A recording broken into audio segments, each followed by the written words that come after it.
On dit souvent que les humiliations ne tombent jamais d'un seul coup. Elles s'installent lentement. D'abord sous forme de petites remarques, de pics glissés entre deux phrases, de silences méprisants, de regards qui rabaissent. Puis un jour, sans même s'en rendre compte, on se retrouve à vivre avec quelqu'un qui vous traite comme si vous n'étiez plus une personne, mais une ressource, une machine, un portefeuille, un meuble utile. C'est exactement ce que Ksenia était devenue aux yeux de son mari.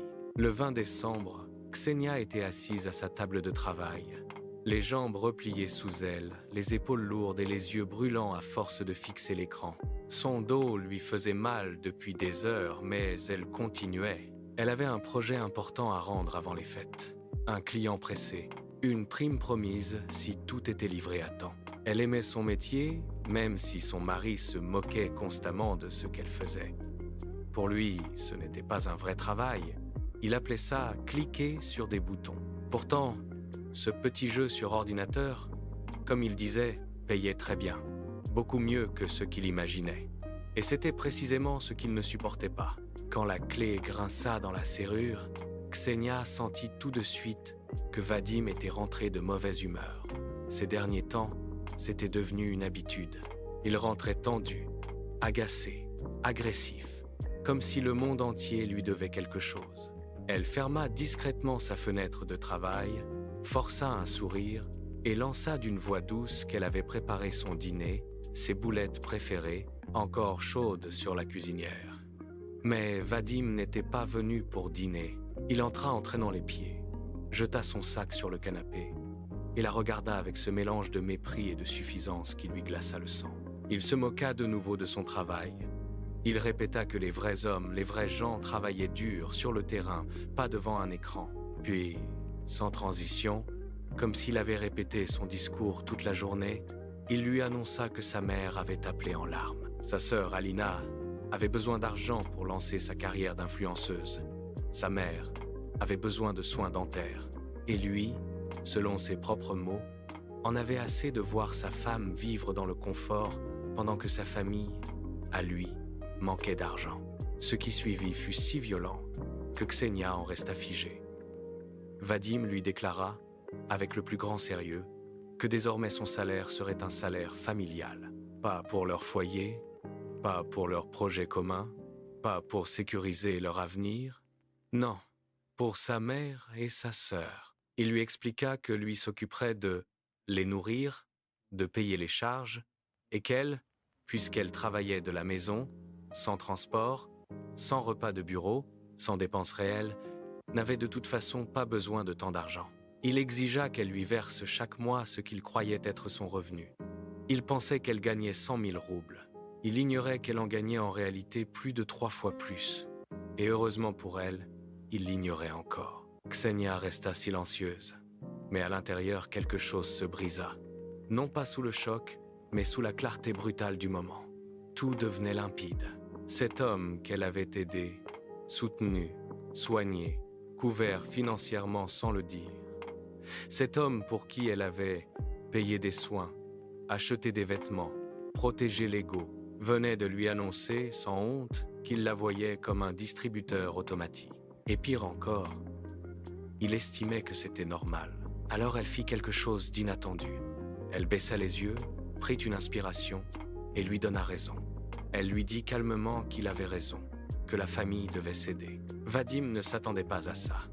Lui qui venait préparer pour un conflit, une crise, des pleurs, se retrouva soudain victorieux. Il changea d'attitude en une seconde. Son visage s'éclaira. Il se montra presque affectueux. Il pressa Ksenia de faire le virement tout de suite. Et c'est là qu'elle posa son piège. Elle prit son téléphone, ouvrit son application bancaire, sélectionna le compte de son mari et lui transféra une grosse somme, 200 000 roubles. Dans l'intitulé du virement, elle rédigea noir sur blanc qu'il s'agissait d'un prêt à 30% d'intérêt annuel à rembourser avant le 30 et 1 décembre et que l'acceptation des fonds valait acceptation des conditions. Vadim, grisé par le montant, ne lut même pas le message correctement. Il vit juste le chiffre, 200 000. Ses yeux brillèrent aussitôt. Il demanda d'où venait autant d'argent. Elle répondit simplement qu'elle avait économisé pour les jours difficiles. Il éclata de rire et déclara que les jours difficiles pouvaient attendre, car c'était la fête. Quelques secondes plus tard, il transférait déjà l'argent à sa mère, fière de lui, persuadée d'avoir gagné. Ksenia, elle, alla pleurer seule dans la salle de bain. Pas parce qu'elle doutait, pas parce qu'elle regrettait, mais parce qu'elle comprenait enfin l'étendue de ce qu'elle avait toléré. Les jours suivants confirmèrent tout. Vadim paradait dans l'appartement, comme s'il en était le roi. Il passait ses journées au téléphone avec sa mère, encourageant les dépenses, se comportant comme un bienfaiteur alors que l'argent n'était même pas à lui. Il ordonnait, il décidait, il distribuait. Ksenia n'était plus qu'un objet dans le décor, utile uniquement tant qu'il y avait quelque chose à prendre. Le 23 décembre, il ramena même un collègue à la maison, sans prévenir, juste pour se montrer. Dès l'entrée, il présenta l'appartement comme si c'était le sien. Un appartement pourtant acheté par Ksenia avant leur mariage. Il la présenta d'une manière humiliante, comme une femme sans importance, une épouse qui restait à la maison, bricolait sur Internet et jouait avec des gadgets pendant que lui, le vrai homme, portait le foyer sur ses épaules. Son collègue se permit même une petite moquerie. Ksenia le regarda droit dans les yeux et, en quelques mots froids, précis, implacables, lui fit comprendre qu'elle maîtrisait des systèmes bien plus sérieux que lui. Elle lui glissa même une remarque cinglante sur sa situation financière personnelle, rappelant que certaines bases de données n'oublient pas les dettes. L'homme vira au rouge, balbutia et s'en alla presque aussitôt. Vadim entra alors dans une rage noire.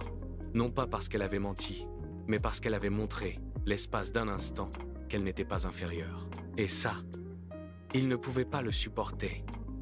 Il hurla qu'elle lui devait réparation pour l'avoir ridiculisé devant un homme. Il lui ordonna de trouver de l'argent pour préparer un banquet du Nouvel An, parce que sa mère et sa sœur viendraient, et que la table devrait crouler sous les plats. Sinon, dit-il, il ne répondrait plus de lui-même.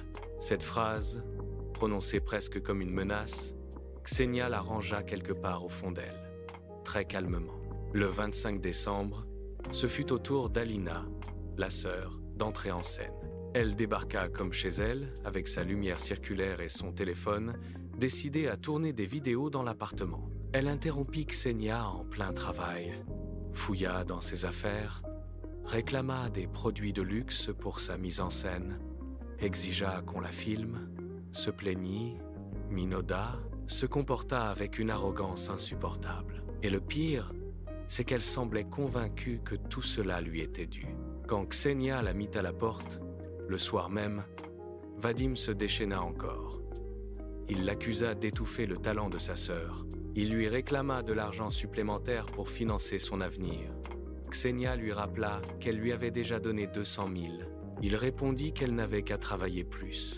Et puisque, selon lui, c'était de sa faute si sa sœur n'avançait pas, il contracta même un microcrédit supplémentaire. Lorsqu'elle vit la notification, Ksenia ne dit rien.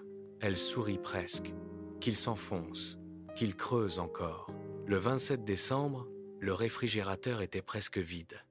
Vadim se mit à crier qu'il voulait de la viande, de la nourriture digne d'un homme, qu'il avait besoin de protéines. Ksenia, sans lever les yeux de son écran, lui répondit d'un ton calme, que l'argent était sans doute parti dans le canapé en velours de sa mère, ou dans les formations absurdes de sa sœur. S'il voulait manger comme un roi, il n'avait qu'à aller chez elle. Il appela sa mère, quémanda quelques milliers de roubles pour remplir le frigo, mais celle-ci lui répondit qu'ils avaient déjà tout dépensé pour un programme censé rendre Alina millionnaire en 1 semaine. Elle lui recommanda simplement de demander à sa femme de se débrouiller avec ce qu'il y avait, parce qu'une femme, selon elle, devait savoir cuisiner à partir de rien. Et lui revint, humiliée, bredouille. Le 30 décembre, Ksenia voulut faire une dernière expérience. Pas parce qu'elle espérait encore, mais parce qu'elle voulait être certaine de ne rien regretter. Elle resta au lit le matin, prétendant être malade. Elle appela Vadim d'une voix faible, demanda qu'il aille à la pharmacie, qu'il lui achète quelque chose, n'importe quoi. Elle précisa qu'elle n'avait plus d'argent sur elle. Vadim la regarda comme si elle était un problème logistique, pas une épouse souffrante. Sa première réaction ne fut pas l'inquiétude, ce fut l'agacement. Il demanda qui allait nettoyer, cuisiner, préparer l'arrivée des invités le lendemain. Elle insista. Il alla appeler sa mère. Il revint 5 minutes plus tard pour lui dire que les médicaments, c'était de la chimie inutile, qu'elle n'avait qu'à boire du thé, se lever et arrêter de faire semblant. Puis il lui arracha littéralement la couverture en lui ordonnant de se remettre au travail et de ne pas oublier son cadeau de Nouvel An. À cet instant, tout fut terminé. Pas dans les cris, pas dans un drame, mais dans une forme de silence intérieur. Quelque chose en elle s'éteignit définitivement. La pitié, l'espoir, la patience. Il n'y avait plus rien à sauver.